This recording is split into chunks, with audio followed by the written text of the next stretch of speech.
for nearly 12 hours. The agent, who was visually sweeping the area of the 6th screen, saw the subject armed with what he perceived to be a rifle and immediately discharged his firearm. Breaking news as we come on the air as officials release new information on the apparent assassination attempt of Donald Trump at his own golf course.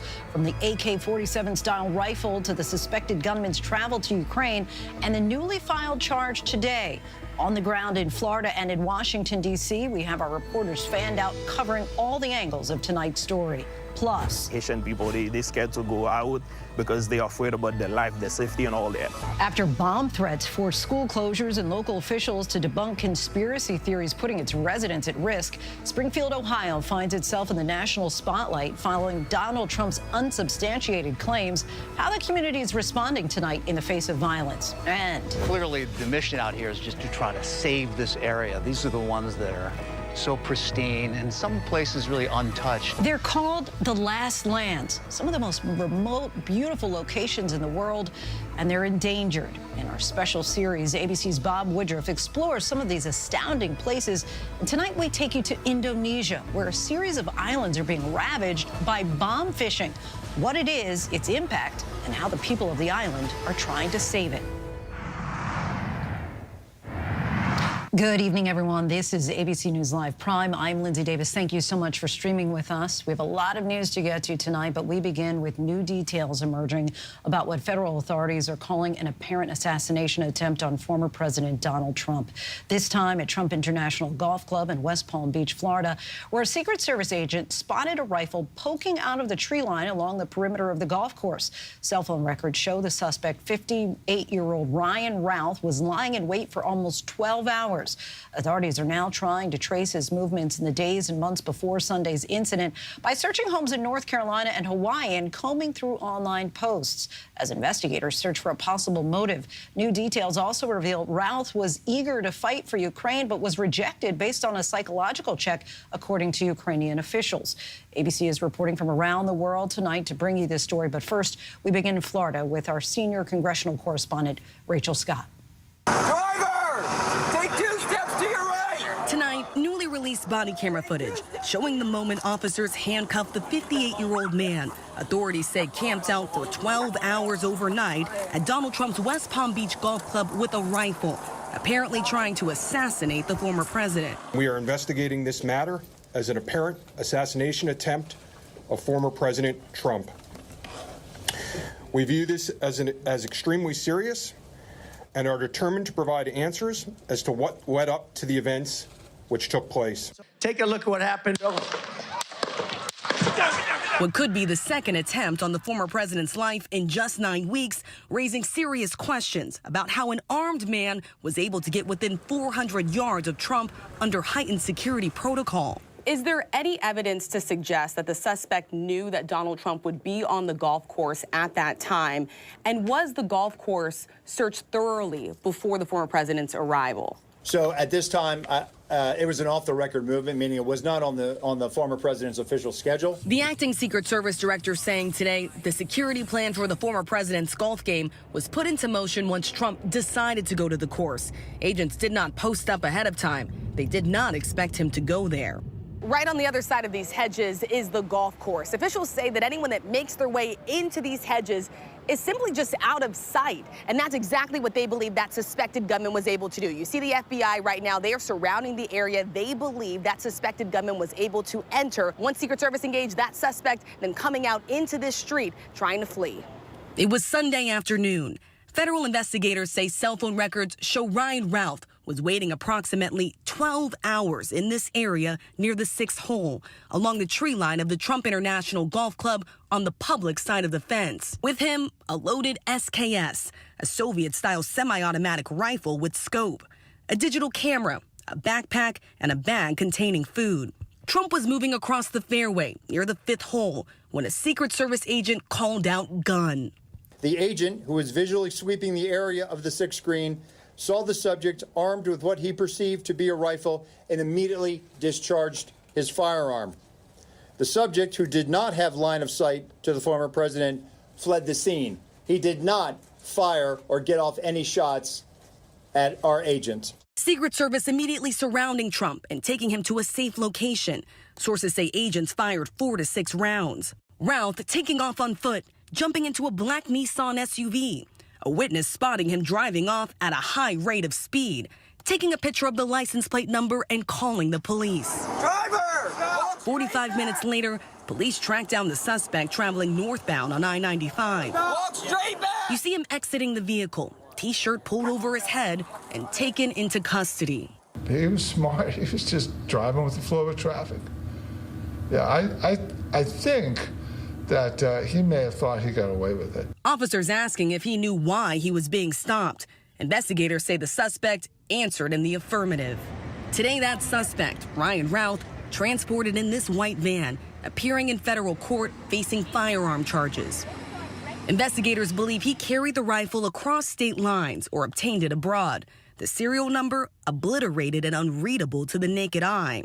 The license plate on the Nissan registered to another vehicle that was reported as stolen. Trump, in an interview with Fox News Digital, pointing the finger at Democrats, saying their rhetoric is causing me to be shot at when I'm the one who is going to save the country and they are the ones that are destroying the country, both from the inside and out. Vice President Kamala Harris condemning political violence as soon as the news broke. And today, President Biden made it clear, after already calling for increased security after Butler, that the Secret Service should have whatever they need from Congress and the White House.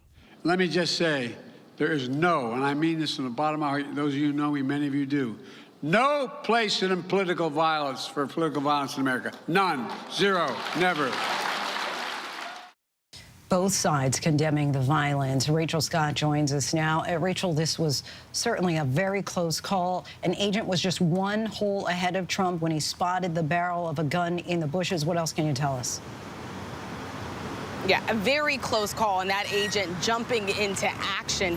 The acting director of the Secret Service today really emphasized that this was an unexpected visit by the former president, that it was not on his official schedule to come here to his golf course. He also said that he spoke directly to Donald Trump by phone, that he assured him that he has all of the resources and the protection that the Secret Service has to offer. We're also learning tonight that President Biden and Donald Trump have also spoken. Trump calling it a very nice conversation, saying that it was focus on his protection and his safety, Lindsay. All right, Rachel Scott for us. Thanks so much, Rachel. Now to the investigation into the suspect. We're learning Ryan Routh had a lengthy criminal record, an active online presence, and obsession with the war in Ukraine. ABC's Chief Justice correspondent Pierre Thomas has that side of the story. Keep walking! Tonight, that newly released body camera footage, the moment the suspect was captured. And overnight, the vast search underway, multiple properties. The FBI launching an urgent investigation into the man they believe was trying to kill former President Trump. The subject had an active online presence, and we are going through what he posted and any searches he conducted online. Authorities saying Routh has a lengthy criminal record and a disturbing obsession and frustration with the war in Ukraine. We're going through media reports and public statements he made that he wanted to recruit Afghan soldiers and others to fight for Ukraine. Routh repeatedly posted about supporting Ukraine and traveled there 6 times since Russia's war began in 2022. Our team spotted Routh at a protest in Kyiv in 2022. He also did several emotional interviews describing the war as a battle between good and evil. You know, when you talk to a 20-year-old guy that sold everything he owns to come here and fight, that is heroism. Investigators also focusing on a series of posts that were critical of Trump. Routh writing on social media in 2020 that he had supported Trump in 2016, but he was disappointed with his years in office, saying, "I'll be glad when you're gone." And in even more caustic language, in a self-published book that appears to be written by Routh, he makes a direct threat against Trump. Routh was charged today with possession of an assault rifle with an obliterated serial number and with illegal possession of a gun because he's a convicted felon. The charges include a reference to a 2002 conviction for possession of a weapon of mass death and destruction. A law enforcement source with direct knowledge of that case providing ABC News with a chilling account involving a traffic stop where police saw Routh motion toward a firearm in his vehicle. He then fled the scene, sparking a 3-hour standoff and barricade with authorities who discovered a fully operational machine gun. Pierre Thomas joins us now. And Pierre, what is President Biden saying about all this? Well, today he acknowledged that the Secret Service needs, quote, more help. And this comes as top officials stress that this is perhaps the most dangerous threat environment since 9/11. The Secret Service director calling this threat environment, quote, challenging and dynamic, Lindsay. Challenging, we can imagine. All right, Pierre Thomas, our thanks to you. And as Pierre touched on in his report, we're learning more about Ralph's time in Ukraine, where officials say that he tried to join the fight against Russia but failed the psychological tests. This is we're discovering footage of him in Kyiv. Ian Pannell has that report. Yeah, hey, Lindsay. I think the picture we're starting to see here is of a rather lonely, idiosyncratic figure who was desperate to try and help the Ukrainian war efforts, but probably was ill-equipped to do so. Like thousands of other foreign fighters, Ruth traveled to Ukraine shortly after Russia's invasion in 2022 to try to fight for Ukraine. But he was rejected by Ukraine's Foreign Legion, who told ABC News that it wasn't his age that disqualified him, but that he didn't pass psychological tests. My colleagues met with him in Kyiv, and he introduced himself as a volunteer who came from Hawaii, who came to Ukraine to try and help fundraising for Ukraine. And he had this sign saying this is a fight of good versus evil. He struck the team as a kind of solitary individual. He was carrying this handwritten notice saying that everyone needs to pay attention to Ukraine. This is good against evil. These are children who want normal lives. End Russia for our kids. President Zelensky's office is now conducting a thorough investigation into Mr. Ruth, and I think there are just more questions than answers right now. Lindsay? All right, Ian, thank you. Now I want to bring in retired senior Secret Service agent Don Mihalik. Thank you, Don, so much for joining us. Today, the acting Secret Service director said the protective assets that were increased for Trump after the assassination attempt in Pennsylvania were in place yesterday. Had they not been, do you see things playing out differently? No, I think the way the Secret Service handles golf movements, especially off-the-record golf movements, was what we saw in Palm Beach. Secret Service generally, regardless of whether they have the extra tactical assets or not, set up 3 different elements to move through a golf course. A forward element, which sort of probes, usually deconflicts golfers, probes for threats, which is the one that found the threat on the golf course. An element that stays with the president, prepare the cover and evacuate, and a trailing element that's also there to secure the 6 of the protectee. So that part of the protection matrix is the same with or without the extra assets. Of course, having those extra assets there, the helicopter the acting director referred to, the tactical assets, the counter-sniper assets, just allowed the Secret Service to have a more robust response, which might be why we saw such a quick and rapid identification of the suspect and apprehension of the suspect versus if the protective profile was more limited. The Secret Service described yesterday's incident as textbook and exemplary response. But what lessons, if any, can be learned from what happened? Well, as the acting director said, this threat environment is challenging. It's ever-changing. And I think every time the Secret Service does a protective venue right now, they have to assess and reassess what they're doing. I also think in light of the protective venue, they're probably going to reassess standoff distances of any protective venue, which is going to impact local communities and American citizens by closing off and shutting down more areas of where a protectee goes versus the Secret Service tries to be very surgical in what they do to not impact wider communities and shut down entire towns. I think that might be something they're going to look at moving forward. So you say that that might be impacted as far as roadways, but given the heightened threat environment as we get closer to the November election, do you think we'll see upgraded security for Trump and or Vice President Harris? Well, I think we've already seen upgraded security. The only place to go from here is to treat the candidates as the sitting president, which will be extremely tasking on the Secret Service because they have to surge more personnel, more manpower, more assets there in order to get to the finish line. So another way to handle that is to look at the protective bubble around the protectee and perhaps increase standoff distances and use some other technologies to block line of sight to the protectees. It's a very challenging environment for the Secret Service. It's a very difficult environment to navigate. The candidates want to get out and touch people, want to be seen, and want to be interactive with the voters. And the Secret Service's job is to keep them safe. But we have a situation now where we have a threat matrix that is unprecedented. You've got lone wolf attackers out there who are very hard to identify and find. And the Secret Service is going to have to reassess probably on each and every visit how it's handling protective methodology around that visit. Do you think that the Secret Service has the resources it needs? I think there is not enough resources in this environment for the Secret Service. And I think if the president is going to stand by his words, then Congress and DHS should get moving and give the Secret Service exactly what it needs and what it asked for after July 13th, and give them the funding and the enhanced resources they've requested, which, from what I understand, are still pending. Don Mihalik, we thank you so much for your insight. Appreciate it. Thank you.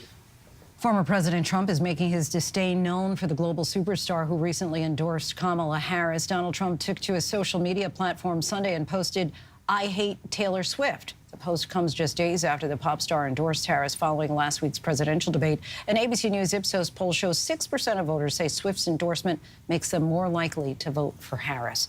Meantime, there's some backlash after one of reggaeton's biggest stars publicly endorsed Donald Trump. After Nicky Jam backed the former president Friday, Mexican rock band Mana removed its Nicky Jam collaboration from streaming services. The band took to social media and posted, "Mana does not work with racists."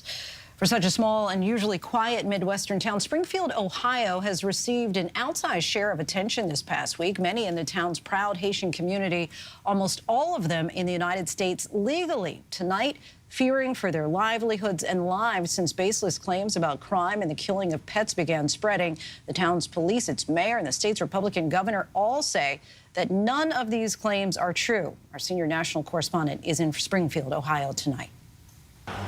They are living in fear here, the community of Haitian migrants in Springfield, Ohio.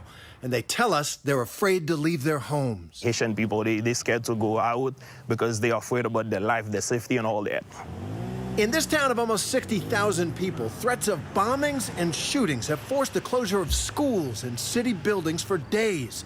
Wittenberg University here has canceled all activities on Sunday, and classes switched to virtual learning on Monday out of an abundance of caution. James Fleurejean, a member of the Haitian Community Help and Support Center, says the fear comes from the bizarre and, according to city officials here, false stories amplified by prominent politicians, including former President Donald Trump.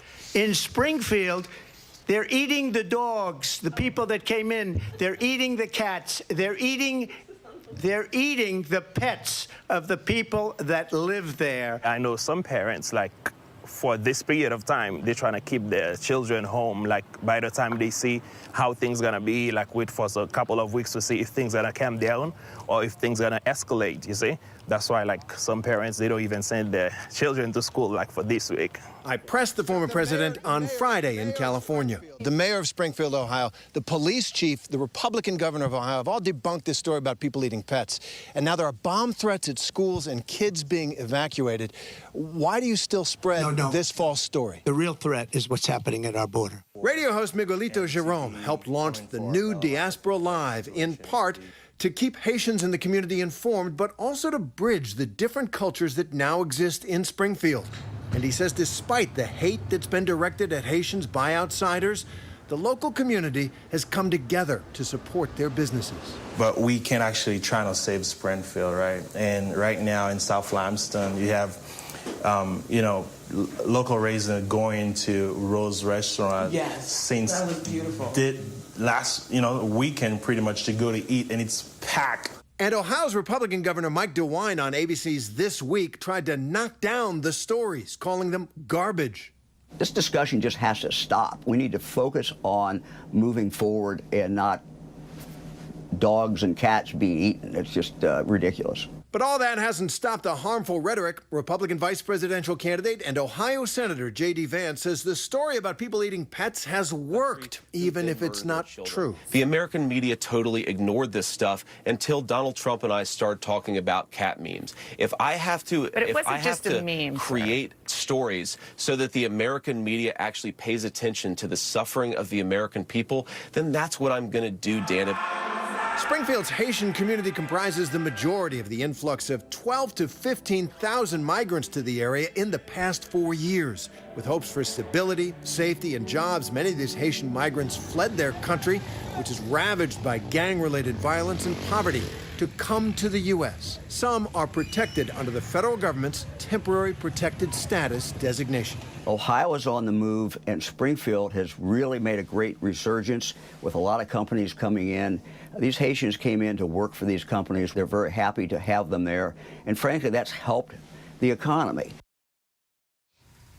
Our thanks to Terry Moran. Historic and life-threatening flooding in the Carolinas before the system heads to the northeast. Our Faith Abube is in Bolivia, North Carolina tonight, where flooded roads are causing problems on the commute home. Faith? Lindsay, we're in Bolivia, North Carolina on Highway 17, where you see rushing water in the middle of this crucial artery. And this is just one area of this highway seeing significant flooding. We've seen drivers trying to take a chance, getting through this water. Some of them have made it successfully, but look over here. There are a few vehicles that are stranded on the side of the road. And so some drivers see this and they're turning around because they know that it's not worth it. We talked to a woman just a while ago who says she's been here since about 11 o'clock this morning when her boss told her they needed to go home because the conditions were worsening. Well, she got here and realized she couldn't get through this water. Her vehicle is too low. So you have people for miles now just trying to figure out what's going on. And if they are at the front of the line, just trying to figure out if it's safe to get through. Of course, the storm system has moved through. There's no rain right now, but the lingering effects are still going on in this area. Lindsay. Difficult to navigate that. All right, Faith, thank you. Now to the other major news this Monday night. Major national gas pipeline explosion in Texas, sending flames shooting up to hundreds of feet in the air. It could be seen from 25 miles away in downtown Houston. ABC's Maria Villarreal is on the scene tonight. Tonight, a massive inferno raging at a natural gas pipeline in southeast Texas, scorching the ground and threatening homes nearby. Firefighters racing to put out the blaze just before 10 a.m. A tall column of fire shooting hundreds of feet in the air, visible 25 miles away in downtown Houston. We just felt and heard this loud explosion. The whole building was shaking. It was very hot. Our skin, it was so hot on us, like as we were running away. Nearby schools ordered to shelter in place, dozens of homes and businesses forced to evacuate after the blaze jumped a major highway, damaging at least 5 houses. I'm wondering if I'm ever going to get home, if it's going to be okay. Power lines seen just feet away from that inferno. More than 1,000 customers without power as temperatures soared into the 90s. Tonight, officials say they are investigating if that burned out car seen just feet away from the fire was involved. They've shut the pipeline down, and until all the product that's in that pipeline burns off, it will be hours. Tonight, the future of TikTok in America is playing out in a federal appeals court in Washington, D.C. Lawyers for the wildly popular app are fighting a new law that requires TikTok's Chinese parent company to sell to an American company or face a ban. U.S. intelligence officials say the company is a threat to national security. The company and some of its 170 million U.S.-based users argue the law violates their First Amendment rights. A ruling is expected by December. Tito Jackson, a member of the iconic group Jackson 5, has passed away.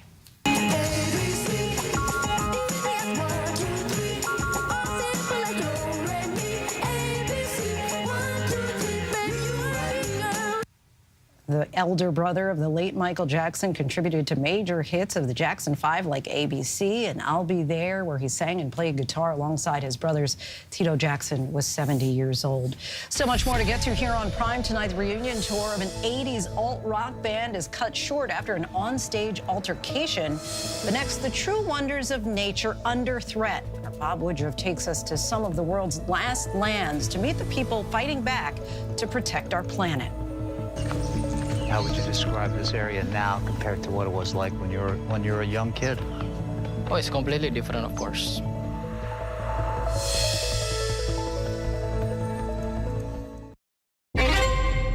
Did you kill Mary Yoder?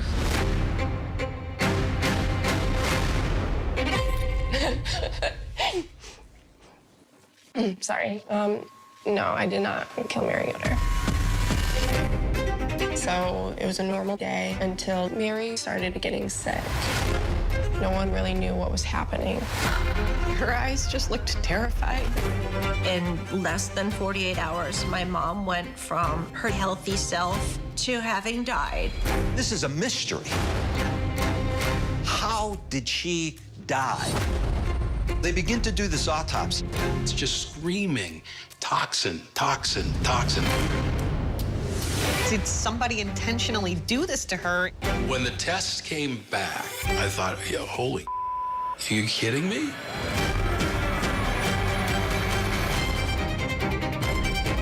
I had dated Adam. I was scared of him. It changed the way I see the world. She was really afraid for her life. I do think Bill could have killed Mary. His wife died in July, and in November, he was dating his sister-in-law.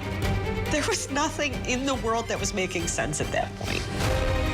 Caitlin Conley was guilty as sin. Are you okay? I'm scared. This girl thought she was smarter than everybody else. But there's another side to Caitlin Conley. Well, I'm not buying this innocent game. Sequoia's a very small town. Everybody knows everybody. My garden club is very divided. People think she's innocent. I think she's guilty. Never heard of a case like this. Maybe a thriller. It was pure evil. We weren't quite sure what was coming next. I know it wasn't me. Sorry.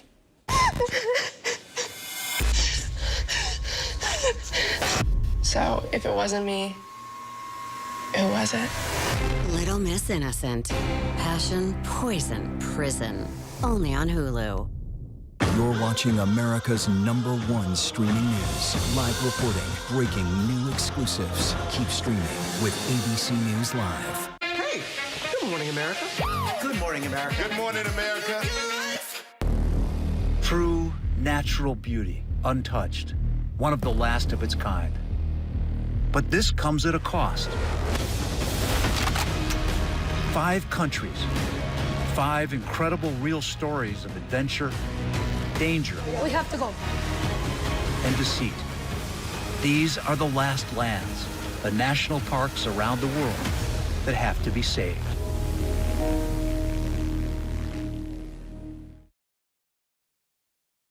Welcome back, everyone.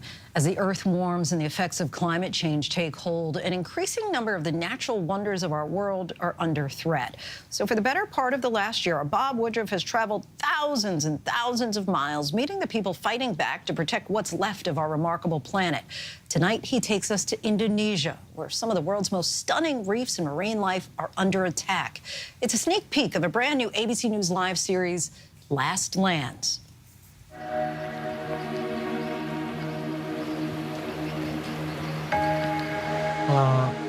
Nama saya Aco, tinggal di Pulau Maratua. Can you tell me exactly what happened? Kejadiannya jam 4 sore ketika melihat ikan yang begitu ikannya ada, bahan peledaknya saya bakar, bom kan, bom, terbang. Nah, habis itu meledak sudah. So you had the bomb in your hand, you're about to throw it, you slipped and fell to the ground with the bomb right under your arm. Nggak sempat, dia meledak. Bomb fishing. It is exactly what it sounds like. Within seconds, the fish float up, some dead, some stunned, sometimes by the ton. How long were you a bomb fisherman before this happened to you? 1 tahun lebih sudah. Ya, sehingga cepat menghasilkan uang itu dalam 1 hari itu kita bisa menghasilkan ikan itu 2 ton.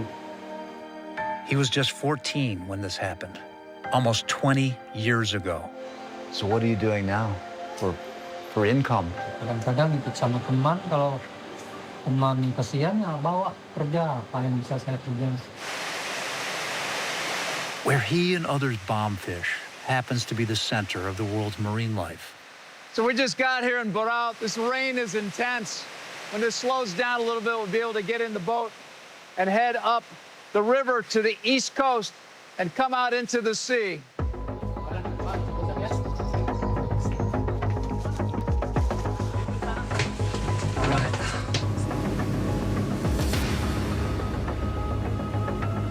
On our way, we see just how industrialized the mainland has become.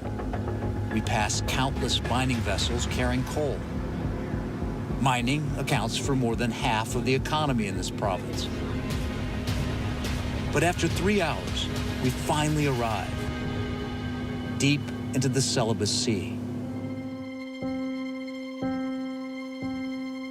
It is one of the world's most beautiful places, brimming with fish and filled with some of the most stunning coral reefs anywhere.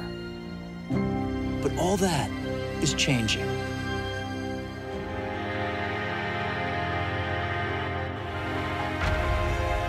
We were invited to document the existential threats this massively important landmark is facing. The Coral Triangle hosts 75% of the world's coral species. It's a marine area in the western Pacific Ocean, including the waters of Malaysia, Papua New Guinea, the Philippines, the Solomon Islands, Timor-Leste, and here in Indonesia. The Derawan Archipelago is the largest home for sea turtles in all of Asia. It holds over 120,000 acres of mangroves, which are some of the most carbon-absorbent trees in the world. And as our planet continues to warm, they are more important than ever. This 100-mile-long stretch of 31 islands is home to over 2,000 different types of reef fish. When we exit the river. Dodana Mujiano leads the team for Global Conservation, an NGO dedicated to safeguarding the marine protected area we're now heading into. How would you describe this area now compared to what it was like when you were a young kid? Oh, it's completely different, of course. Like 10 years ago, when a coral and underwater landscape was extraordinary. Now we can see a lot of coral breaking in several places. After getting hit by a bomb, the coral that took thousands of years to form looks like this. Flattened. Have you seen a bombfish? In real life, yeah. You have? In real life, yeah. You felt it, what it feels like underneath the water. This is your back spine. Your back spine. Raffinaldi is a certified snorkeling and scuba instructor here in the Derawan Islands. He works on Maratoa Island. He was underwater when he felt the bomb go off nearly 200 meters away. The sound of the bomb fishing is like the ringing, the ring. That's the ring, and the water. It's like electricity. Your spine. It's like the electricity. Yeah. That's what it felt like. Yeah.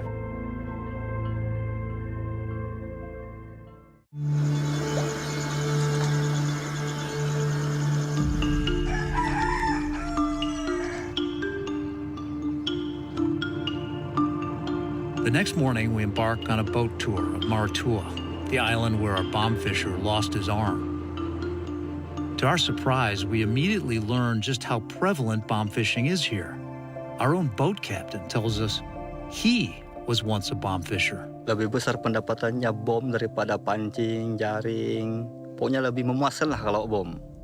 Basically, a glass bottle, then you put something that would explode inside, some kind of powder. Nyalakannya tinggal pakai korek kayu, tinggal kita korek, lempar, 3 menit, pang. Itu kita tinggal tunggu sebentar, 5 menit, langsung kita ambil ikannya. How many fish do you think you would normally get? Sampai 2 ton.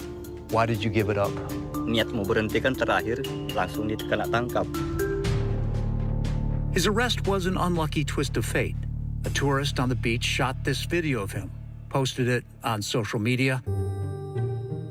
It was seen not only by the police, but also by the country's former Minister of Maritime Affairs and Fisheries, Susi Pujiastuti, who demanded his arrest and his sentence to 7 months in prison.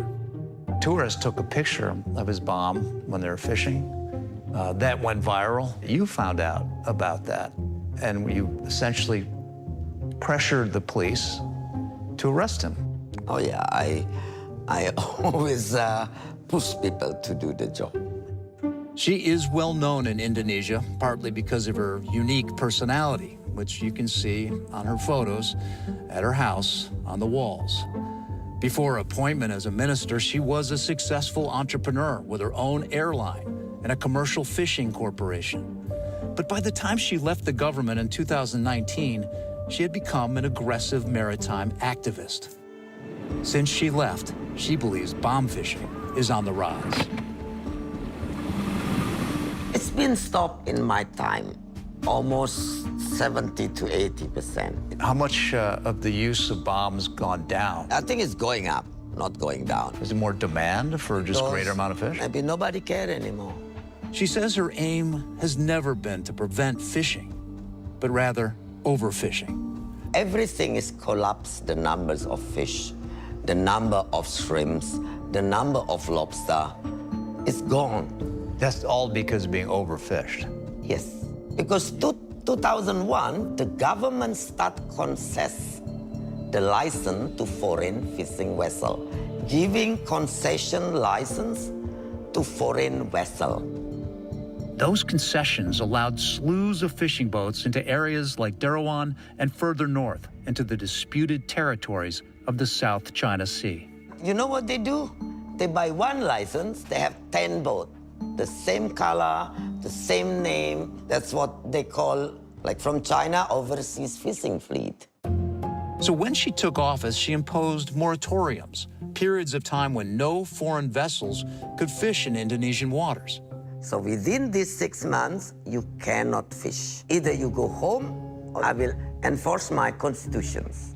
And how she enforced her constitution certainly made headlines.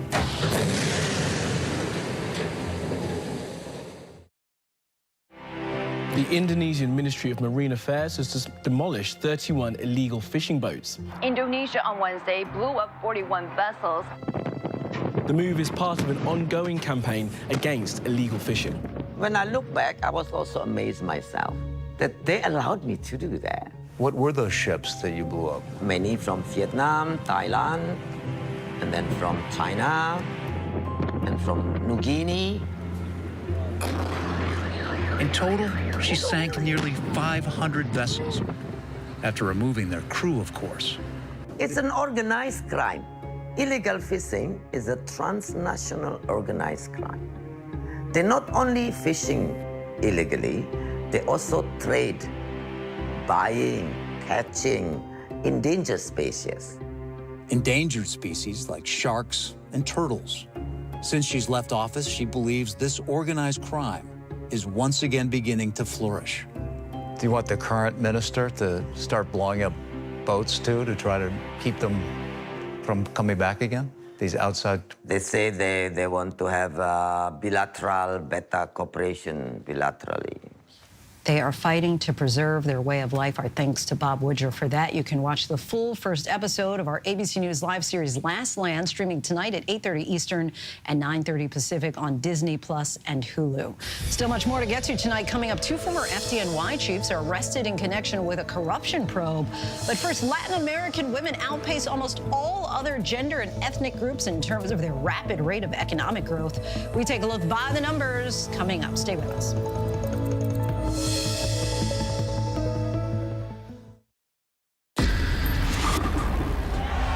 It was a regular day for 19-year-old Melissa Witt. She went to meet her mom at a bowling church league, but she never makes it into the bowling alley. Something terrible had happened to her. Melissa was a good kid. She had big dreams for her life. And then she disappears. My gut knew this was not a young girl who just took off and ran away. New information into the disappearance of Melissa Witt. Pools of blood were found by detectives. We were sick to our stomachs. I just love to have her back more than anything in the world. It is a heart-wrenching day for the family of 19-year-old Melissa Witt. Police found the body in the Ozark National Forest. You had several suspects. All these kinds of leads. Who could have done this? You have a known serial killer in your area. Could he be involved? Find the evidence, find the DNA profile. We had to find that person. Time was of the essence. Every blood spot matters. Every piece of DNA matters. You're looking for that game-changing piece. We're actually finding key evidence that could have slipped through the cracks. One of our guys says, you're going to see this. There's another one. What could be underneath these headstones? Her last hours on this earth were probably the most horrific a person can experience. This beautiful young girl. Police will find out what happened. At wit's end, the hunt for a killer. Now streaming only on Hulu. When it matters most, America turns to David Muir and ABC's World News Tonight. Let's go. The ship is incredible. It feels like living in a science fiction movie. We just saw what no one has seen before. Wow, look at that. Oh my gosh. Well, dead ahead! Hang on! We are heading into the unknown. Hammer, hammer, hammer. It doesn't get any more cutting edge than this.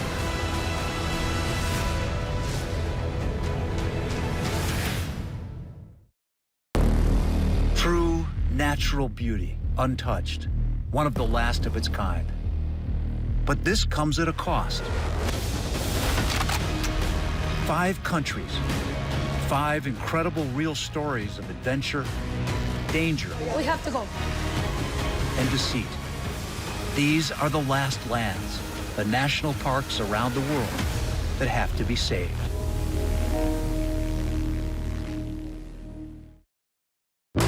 It's lunchtime in America, so what are we serving up? Well, how about everything you need to know? Give it to me. Your health, your money, breaking news, pop culture, with the biggest stars, music, trends, and of course, good food. It's all coming up on GMA3. You're going to love it. We'll see you then.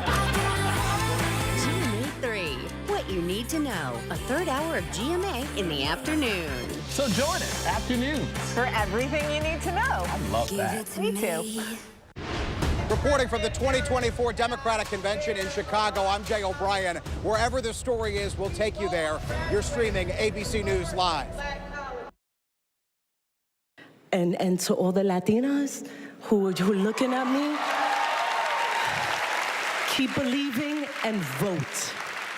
Vote for your rights. Thank you. Thank you.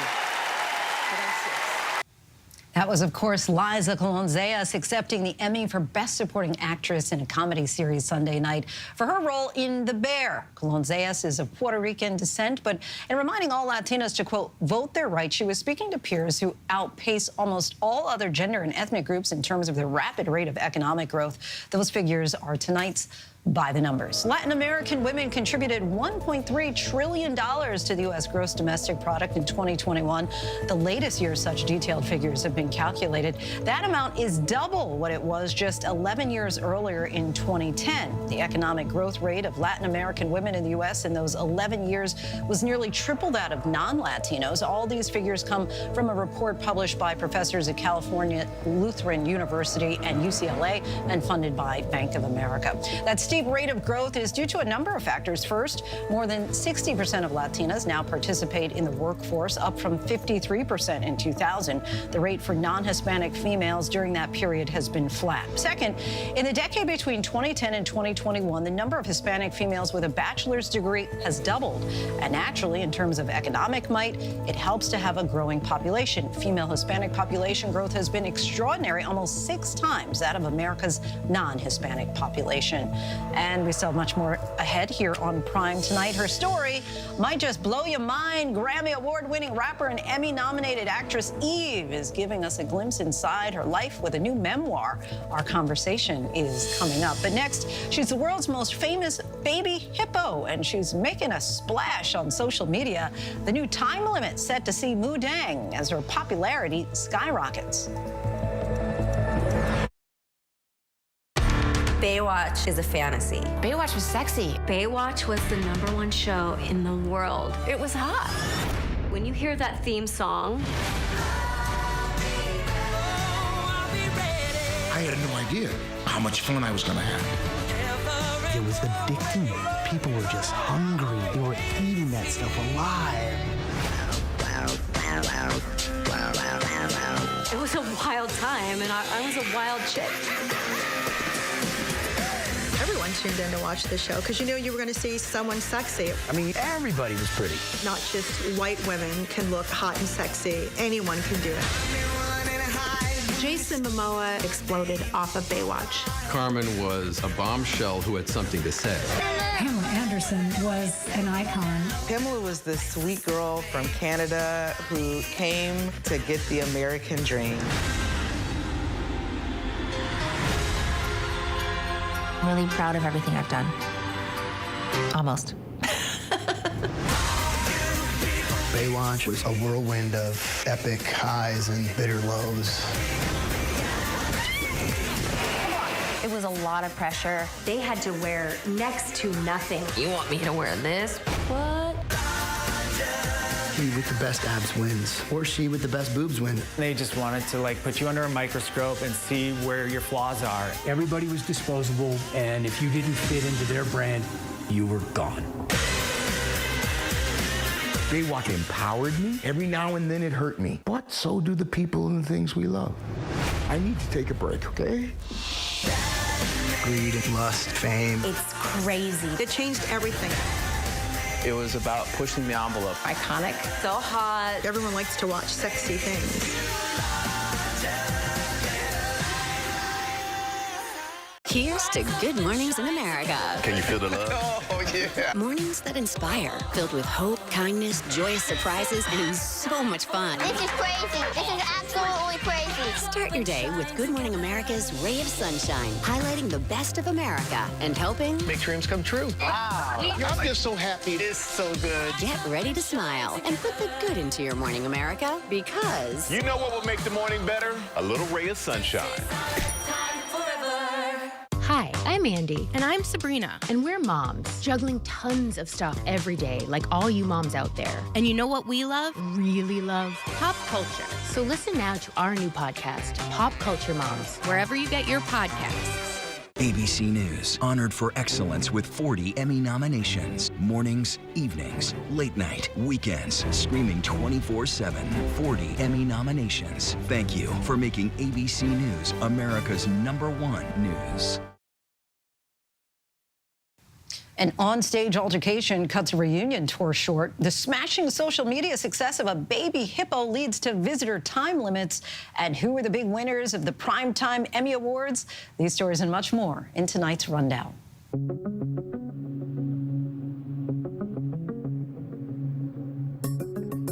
Two now retired chiefs from the New York City Fire Department have been arrested on federal corruption charges. Officials say Brian Cordasco and Anthony Saccavino solicited and accepted at least $190,000 in bribes from 2021 through 2023. In exchange, the two men are accused of using their authority as chiefs of the Bureau of Fire Prevention to fast-track safety inspections for those willing to pay.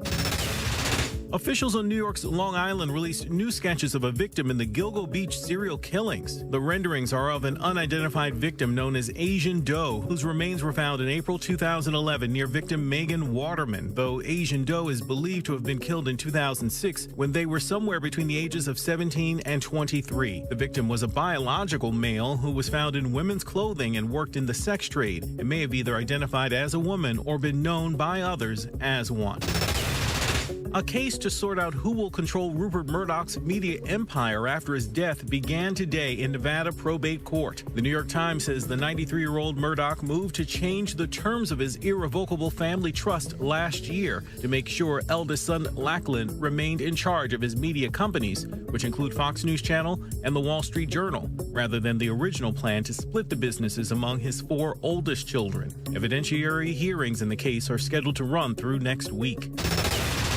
Alt-rock band Jane's Addiction announced it is canceling the rest of its tour after an onstage scuffle between 2 band members. Videos captured lead vocalist Perry Farrell lunging at guitarist Dave Navarro during their show in Boston Friday, taking a swing at him before being pulled away. Farrell's wife said on Instagram that he had been frustrated by the stage volume, drowning him out each night. Farrell himself apologized to Navarro and the rest of his bandmates in another statement.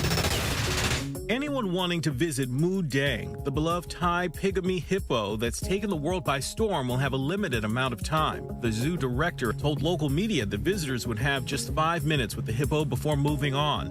Thousands of people have flocked to the zoo to see Moo Dang since she arrived nearly 2 months ago. The 76th annual Primetime Emmy Awards brought with it some history and surprises. Shogun was the big winner of the night with a record 18 wins, including Best Drama Series and acting awards for stars Anna Sawai and Hiroyuki Sanada. Meanwhile, The Bear took home the most comedy awards, but in an upset, Hacks took home the Best Comedy Series prize, with star Jean Smart winning Best Actress in a Comedy Series. Meanwhile, Baby Reindeer taking home 4 Emmys in the limited or anthology series categories, with advice from star Richard Gadd. Push boundaries, explore the uncomfortable, dare to fail in order to achieve. Thank you so much for this award. They want to know, who's that girl? She's a Grammy Award-winning rapper, Emmy-nominated actress, mother, and now author. Back to Plan B, baby, I can feel your pain. Who's that girl?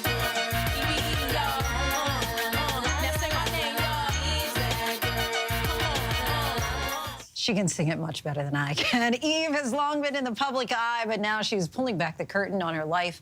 In her new book, aptly titled, Who's That Girl? Eve, kind enough to join us now. The world will soon know you on a much deeper level. Thank you so much for coming on the show. What made you decide that this was the right time to share your story? Yeah, well, my 25th anniversary of my first ever album was a few days ago, and knowing that it was coming last year, I wanted to do something that would celebrate that 25 years in the business. But also my co-writer, Kathy Iandoli, who's amazing, we met and it just felt like the perfect time. She was like, do you think you want to do a book? And I'm like, you know what? Yes. I'm ready to go slightly deeper on things that I've already talked about, and ready to reveal some things that I never talked about. It just felt like the right time. How is writing a book and your story this way different from writing lyrics to a song? It's funny because with this book, even though all my music has always been about things that I've experienced or wanted to experience, I don't think I've ever allowed myself to be very vulnerable in those experiences, at least in writing. And I think because I come from hip-hop, obviously, hip-hop has a lot of bravado. Hip-hop is about how hard you can be and, you know, really that shell and that wall that you put up. And with this book, obviously, you know, I just didn't want that. I don't need that anymore. I'm in a hugely far away place that I started in the beginning of my career. And yeah, I just wanted to kind of shed some of those things that I think I was maybe holding on to from that earlier time. You talk about hip-hop, everybody was really talking a lot about it, was celebrating its 50th anniversary not too long ago. Quite often, I think that there's a box, really, that women, the female artists, are put into. Absolutely. It's hyper-sexualized. Yes. You really said early on that you were not about that life. How were you able to kind of turn it on its head? I mean, I was obsessed with being respected lyrically. That was huge for me. And I think I'm really lucky in the fact that, you know, I came up through Rough Riders, who protected me and celebrated me and allowed me to be who I wanted to be as an MC, as an artist, instead of trying to make me a certain way because of the other female artists that were out at that time. They kind of were like, okay, you do you. You write the songs, we'll make sure we get it out there. So I think I was lucky in that way. No one ever tried to make me anything other than who I was. When you look back over your time now, decades from that young girl growing up in Philadelphia, what are you most proud of? Oh my goodness, everything.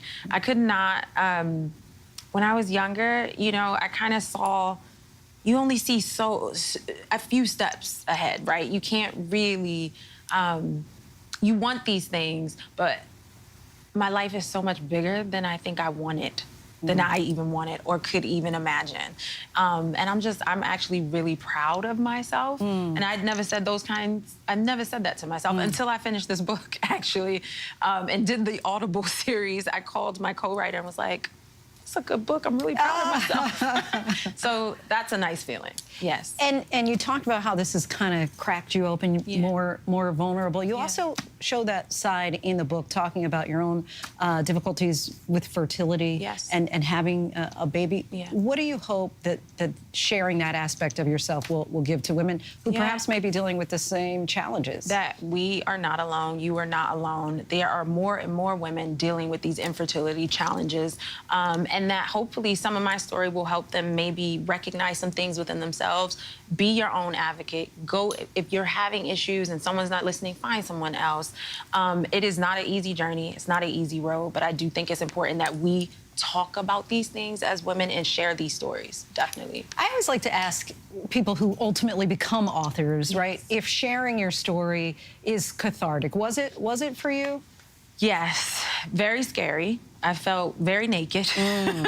More so than ever before. More so than ever before, because I decided if I was going to do this book, I wanted to be really, really honest and truthful in an uncomfortable way for myself that would help me get to a different place in my life. And yeah, it was scary and it was hard, but it was necessary. I needed this process for myself. Yeah. And so many others are going to be grateful that you did for them as well. Eve, thank you. Thank you so much. So much for coming on the show. We want to let our viewers know Who's That Girl will be available tomorrow wherever books are sold. And that is our show for this hour. I'm Linsey Davis. Be sure to stay tuned to ABC News Live for more context and analysis of the day's top stories. Thanks so much for streaming with us.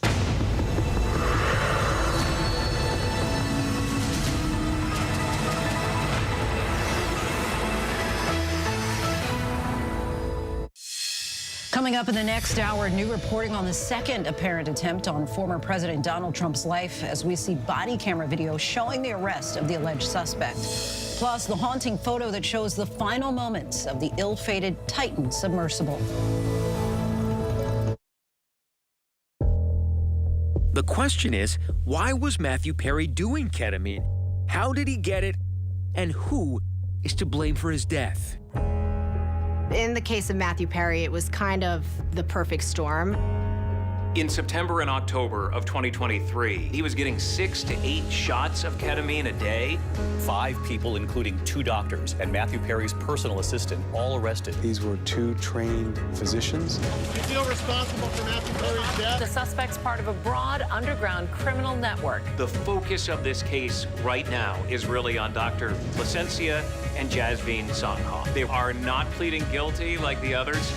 Do you know why she was given the name Ketamine Queen? She sold 50 vials in 2 weeks to Mr. Perry. They talk about exploiting Mr. Perry. They write, quote, "I wonder how much this moron will pay." Matthew Perry was a money stream for everybody involved. It is very odd to live in a world where if you died, it would shock people, but surprise no one. What Happened to Matthew Perry, the season premiere of Impact by Nightline, now streaming on Hulu. More Americans choose ABC News, America's #1 news source. What's good to watch, read? Where can I get a great deal on what I'm just dying to buy? Oh, it's all right here. GMA Life. All the exclusive and buzziest celebrity good stuff. Deals and steals with amazing savings and the coolest lifestyle tips from Good Morning America. I love that so much. GMA Life. Streaming weekends on ABC News Live. Your weekend just got a little better with GMA Life. Nightline, the stories that shape your world, that shape your life. Dramatic, stunning, empowering, jaw-dropping. The most powerful stories of our time. Nightline, on right after Kimmel and streaming on Hulu. How many elephants have you killed? True natural beauty, one of the last of its kind. But this comes at a cost.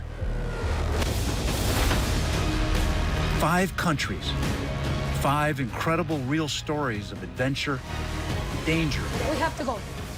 and deceit.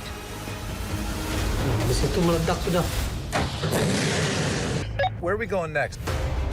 We got this ongoing search for the animal we've been trying to find. These are the last lands. The national parks around the world that have to be saved.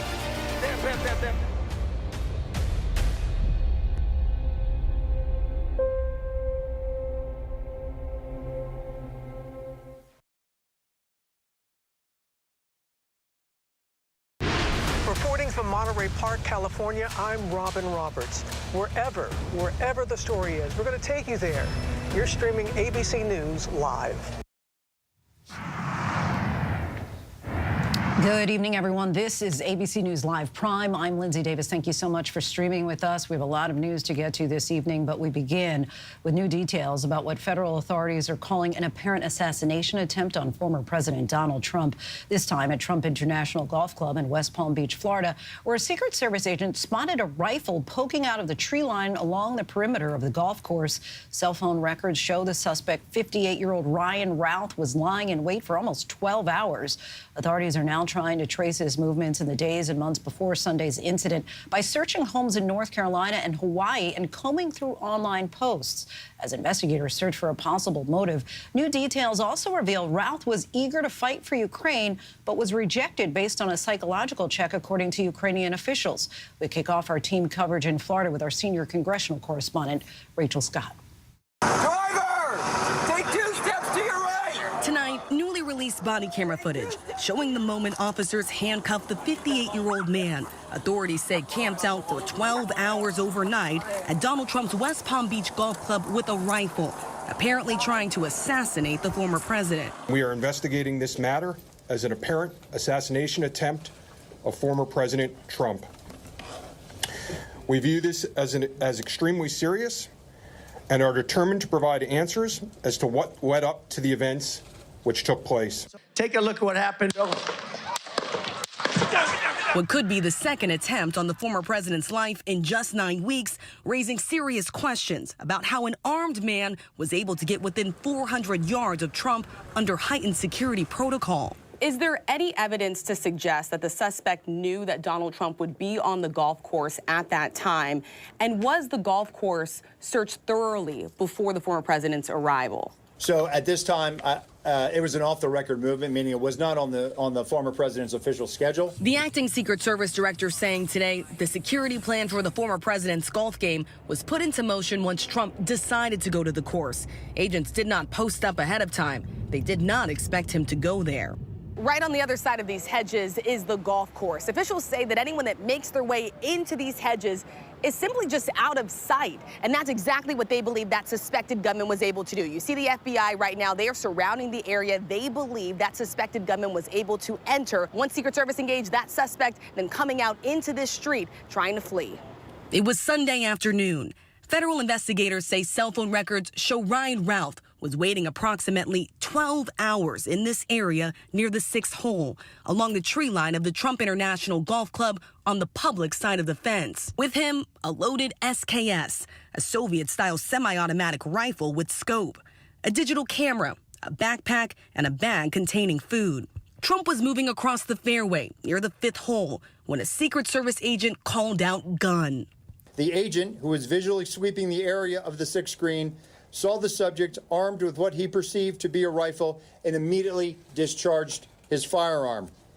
The subject, who did not have line of sight to the former president, fled the scene. He did not fire or get off any shots at our agent. Secret Service immediately surrounding Trump and taking him to a safe location. Sources say agents fired 4 to 6 rounds. Routh taking off on foot, jumping into a black Nissan SUV. A witness spotting him driving off at a high rate of speed, taking a picture of the license plate number and calling the police. Driver!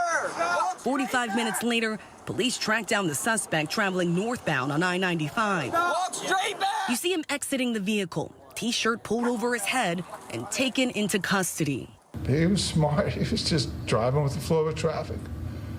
Yeah, I think that he may have thought he got away with it. Officers asking if he knew why he was being stopped.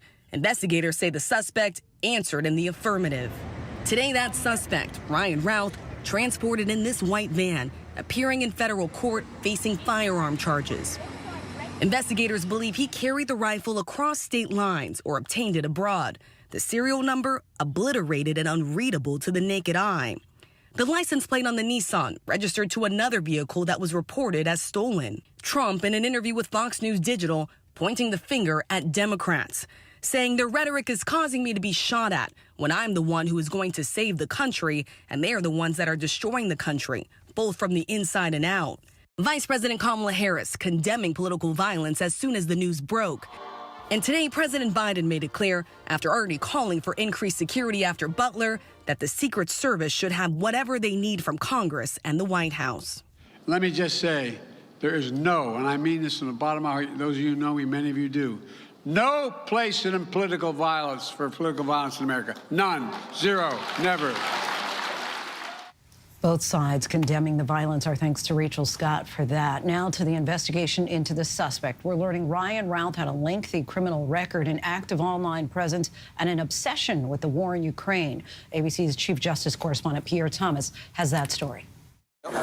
Keep walking! Tonight, that newly released body camera footage, the moment the suspect was captured.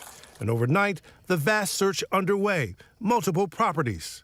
The FBI launching an urgent investigation into the man they believe was trying to kill former President Trump. The subject had an active online presence, and we are going through what he posted and any searches he conducted online. Authorities saying Routh has a lengthy criminal record and a disturbing obsession and frustration with the war in Ukraine. We're going through media reports and public statements he made that he wanted to recruit Afghan soldiers and others to fight for Ukraine. Routh repeatedly posted about supporting Ukraine and traveled there 6 times since Russia's war began in 2022. Our team spotted Routh at a protest in Kyiv in 2022. He also did several emotional interviews describing the war as a battle between good and evil. You know, when you talk to a 20-year-old guy that sold everything he owns to come here and fight, that is heroism. Investigators also focusing on a series of posts that were critical of Trump. Routh writing on social media in 2020 that he had supported Trump in 2016, but he was disappointed with his years in office, saying, "I'll be glad when you're gone." And in even more caustic language, in a self-published book that appears to be written by Routh, he makes a direct threat against Trump. Routh was charged today with possession of an assault rifle with an obliterated serial number and with illegal possession of a gun because he's a convicted felon. The charges include a reference to a 2002 conviction for possession of a weapon of mass death and destruction. A law enforcement source with direct knowledge of that case providing ABC News with a chilling account involving a traffic stop where police saw Routh motion toward a firearm in his vehicle. He then fled the scene, sparking a 3-hour standoff and barricade with authorities who discovered a fully operational machine gun. Our thanks to Pierre Thomas.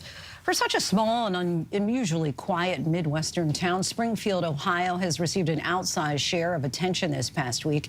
Many in the town's proud Haitian community, almost all of them in the United States legally, tonight are fearing for their livelihoods and lives since baseless claims about crime and the killing of pets began to spread.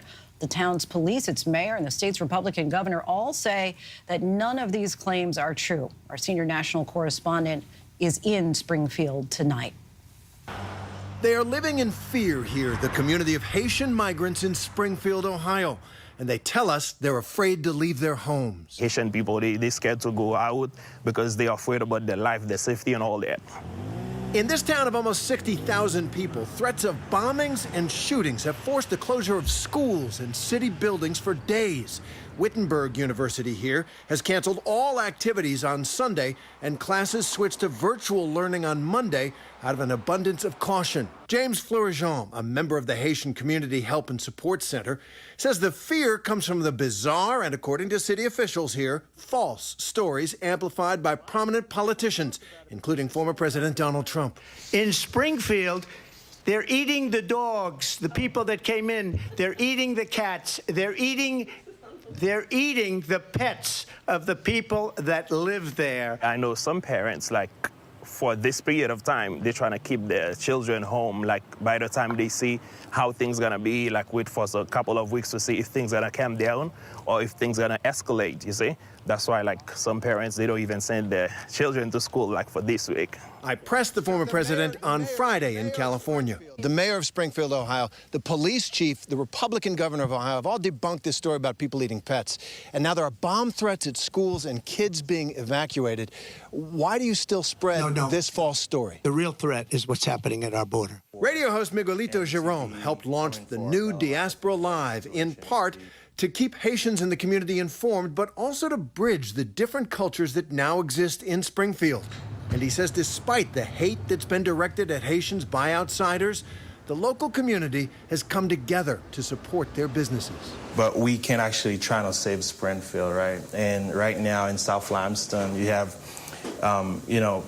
local residents going to Rose Restaurant. Yes, since that was beautiful. Last weekend pretty much to go to eat, and it's packed. And Ohio's Republican Governor Mike DeWine on ABC's This Week tried to knock down the stories, calling them garbage.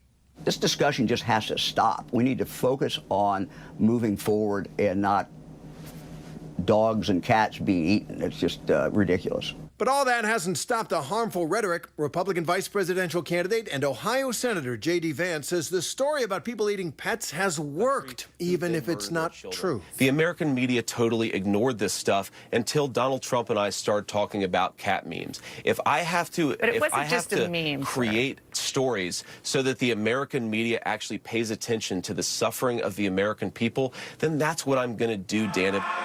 Springfield's Haitian community comprises the majority of the influx of 12 to 15,000 migrants to the area in the past 4 years. With hopes for stability, safety, and jobs, many of these Haitian migrants fled their country, which is ravaged by gang-related violence and poverty, to come to the U.S. Some are protected under the federal government's temporary protected status designation. Ohio is on the move, and Springfield has really made a great resurgence with a lot of companies coming in. These Haitians came in to work for these companies. They're very happy to have them there. And frankly, that's helped the economy. Thanks to Terry Moran. An American pastor detained in China for nearly 20 years has been freed. The U.S. State Department says David Lin of California is now back home in the U.S. Lin was detained in 2006 and later convicted and sentenced to life in prison for contract fraud. Supporters say he was trying to open a Christian training center in Beijing. So far, no word from Chinese officials about Lin's release.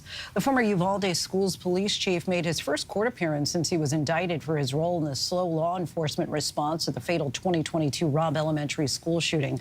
Attorneys for Pete Arredondo filed motion to dismiss charges, arguing the former chief should not be held responsible for actions he did not take. The judge did not issue a ruling. Arredondo has pleaded not guilty to charges of failing to protect students that day. 19 students and 2 teachers were killed. Tonight, we're seeing the first new image of the doomed Titan submersible that imploded on a mission to the Titanic last year. And the final messages sent from the vehicle before the 5 people on board lost their lives. Here's ABC's Gio Benitez. Tonight, more than a year after the Titan submersible imploded on a mission to the Titanic, killing all 5 people on board, the Coast Guard releasing this first haunting image showing debris on the ocean floor. The Titan's tail cone buried in the sand about 300 yards from the Titanic's bow. At a public hearing, investigators painting a picture of a vessel plagued by more than 100 equipment problems before the disaster. Did you feel a sense of urgency or being rushed to get to operationals, to start operations? Was there pressure? Oh, 100%. Yeah. Engineer Tony Nissen claims OceanGate founder Stockton Rush fired him after he would not approve a Titan mission because he thought it was unsafe. He wanted me to be the pilot that runs the Titanic missions, and I told him I'm not getting in it. Rush later died in that implosion. Before losing contact, the Titan crew texted, "All good here," to the support ship above. But 30 minutes later, a sign of distress, texting dropped 2 weights, which was meant to bring the vessel to the surface in an emergency. But it was too late. And the Coast Guard says the Titan had been stored outside, unprotected in the Canadian cold for 7 months before the disaster. OceanGate says it is fully cooperating with investigators. Lindsay? Gio, thank you. Still much more to get to on Prime. Coming up, the deadly flooding ravaging Central Europe and the city that could be next. Plus, Life Before the Diary, a new novel imagines Anne Frank's past. Tonight, we sit down with the author and executive director of the Anne Frank House.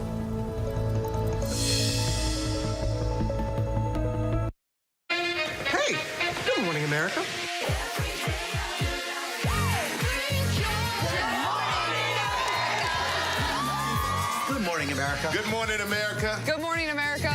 Money. Are you ready? They are ready. Covering the biggest events in the country right now. There's a lot going on here. It's always a good time. That's what the show's about. That's good. Really good. Very good. Coming in hot. Jimmy coming in hot. It's far from elementary. Good morning, America. I'm not going to try to strut like Michael or anything. I have known George a long, long time. Have you ever gotten him to dance? Look at that face. You don't just see it, you feel it. I'm in. I'm in. I'm in too. I'll be here. I am here and so happy. I'm in. I'm in too. I'm in. That tells you something when Snoop Dogg's in. Michael, George, Lara, Ginger. Babe Ruth, Hank Aaron, Shohei Ohtani, legends of the game. But now the list of greats redefined. From ABC News, Reclaim the Forgotten League, a side of the story of baseball you have never heard before like this. The award-winning podcast is back. Listen wherever you get your podcasts or scan the QR codes you see here. ABC's David Muir, the most watched newscast in America. More Americans watch World News Tonight with David Muir than any other newscast. First thing in the morning. There's a lot going on. We're still in a flash flood warning. To catch you up with what happened overnight. Clashing over national security. What's happening today? Tensions in the Middle East. What people are talking about. The worries on Wall Street. Fast, straightforward. With some fun in between. Catching up on sleep during the weekend could be good for your heart. Non-alcoholic bars are popping up in a growing number of cities. That's the spirit. America This Morning. America's #1 early morning news. On ABC News Live. Reporting from outside Wembley Stadium, surrounded by Swifties as Taylor Swift is set to kick off 5 sold-out concerts. I'm Maggie Rulli. You're streaming ABC News Live. Welcome back, everyone. We're tracking several headlines around the world. Exceptionally heavy rainfall has prompted deadly flooding in Central Europe. At least 7 new deaths were reported today, including 4 in Poland. That brings the region's death toll to at least 16. Flooding has also devastated parts of Austria, Czech Republic, and Romania. Fears now also shift to Hungary, where residents in the capital of Budapest are being warned the Danube River is set to breach tomorrow. Devastating floods are also wreaking havoc in West Africa. Nigerian authorities say close to 300 inmates escaped after floodwaters tore down prison walls in the northeastern part of the country. A major dam collapsed last week, which unleashed deadly flooding.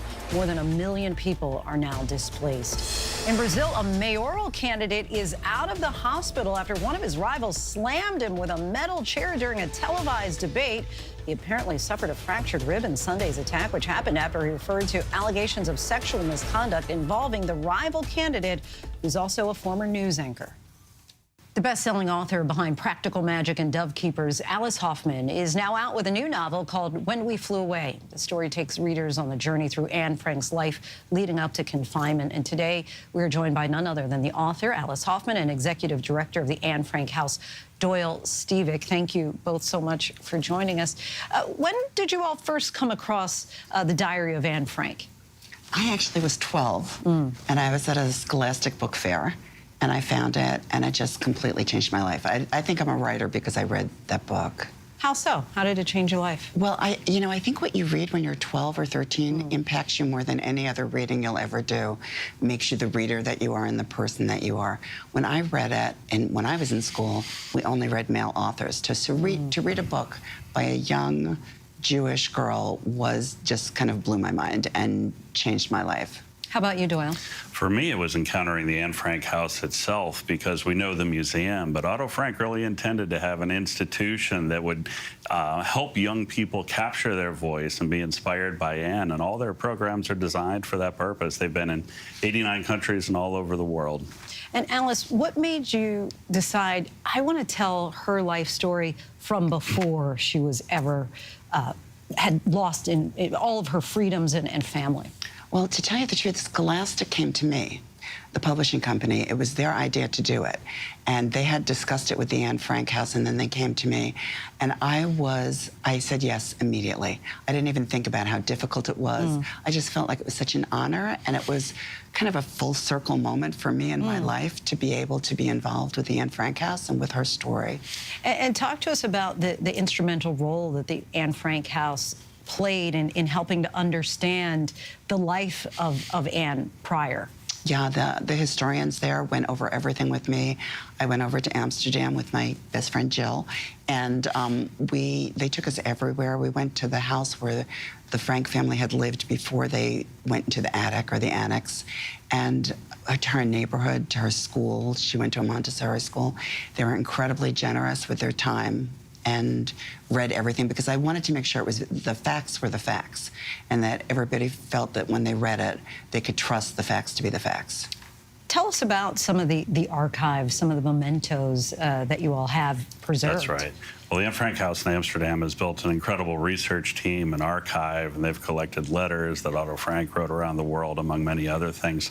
And with that, they're able to advise beautifully. The same historians who helped Alice helped us design our permanent exhibition at the University of South Carolina.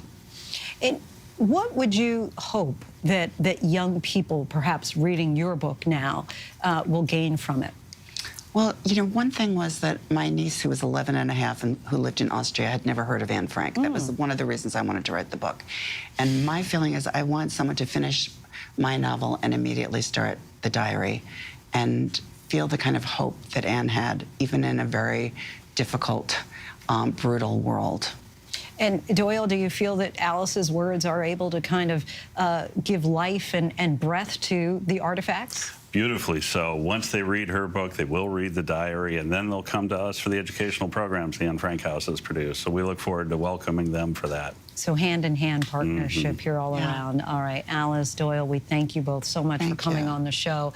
And want our viewers to know that you can purchase When We Flew Away wherever books are sold.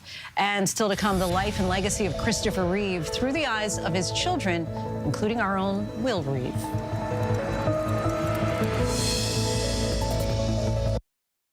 Whenever, wherever news breaks, it's so important to always remember that lives are changed. Here in London, in Buffalo, Uvalde, Texas, Edinburgh, Scotland, from Poland once again tonight. Thank you so much for streaming with us. Ukrainian refugees here in Warsaw. Do you think you'll ever be able to go back home?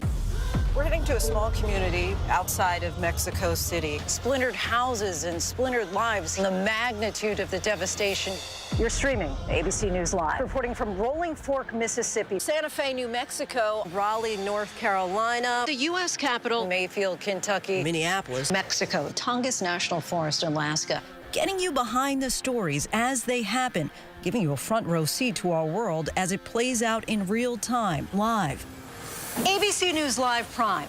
We'll take you there. Stream ABC News Live weeknights, America's most honored streaming news program, only on ABC News Live. Streaming free right now wherever you stream your news. It was a regular day for 19-year-old Melissa Witt. Something terrible had happened to her. We're actually finding key evidence that could have slipped through the cracks.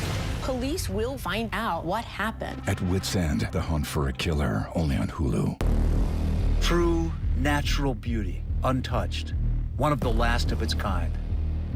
But this comes at a cost. 5 countries, 5 incredible real stories of adventure, danger, We have to go. and deceit. These are the last lands, the national parks around the world that have to be saved. ABC News Live, honored with 8 Emmy nominations, more than any other streaming news network. And ABC News Live Prime with Linsey Davis, the first and only streaming show nominated for Best Outstanding Live News Program. This is ABC News Live. Finally tonight, the new documentary about the life and legacy of Christopher Reeve. Diane Sawyer sat down with his children, including our own Will Reeve, to learn about living with the real-life superhero. For almost 10 years, Christopher Reeve embodied Superman. An actor so gifted, it's no surprise that in real life, there was nothing he couldn't do. He was an airplane pilot, an expert sailor, a diver, ice hockey, soccer.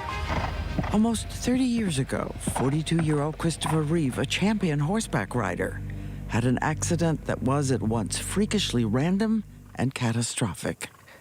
When he spoke of it with Barbara Walters, he was now paralyzed from the neck down and on a ventilator. I had the great misfortune to get my hand stuck in the horse's bridle. It's like going over with your hands tied, and that's why I landed straight on my head.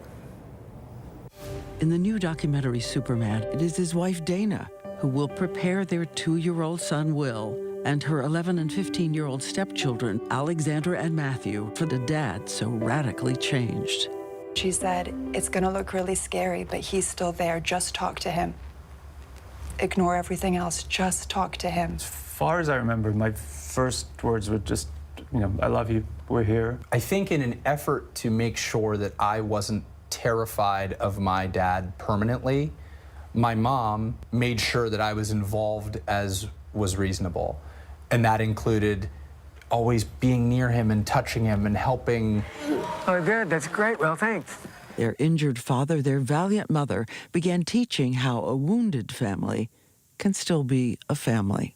I hear you all saying, don't let anyone tell you what family is. Absolutely.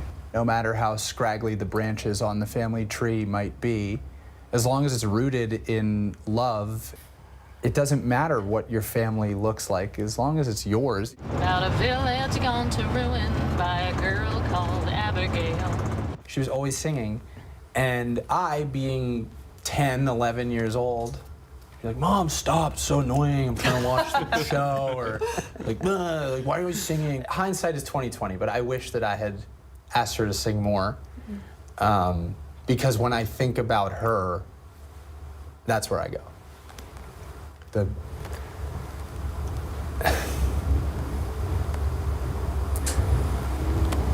The moments where we're just the quiet moments of safety and happiness and normalcy and togetherness, like just we didn't even have to be in the same room, but I knew where she was. I missed that. We thank the Reeve children for sharing their dad's story with us. Our thanks to Diane for that. Superman, the Christopher Reeve story, will be playing in select theaters beginning on Saturday. Our thanks so much for watching ABC News Live Prime tonight. That is our show for this hour.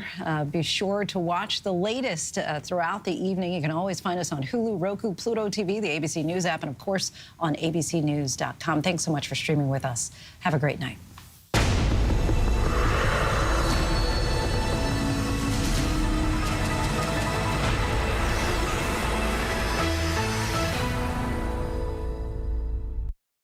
There was a specific moment during our wedding.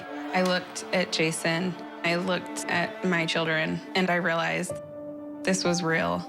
That was my husband, and this was our family. We live in a very beautiful place, and sometimes the beauty masks what really is going on. Jason seemed happy. We all just thought the world of him. This is her knight in shining armor. Everything felt right. All of a sudden, I found this hidden folder. I opened it.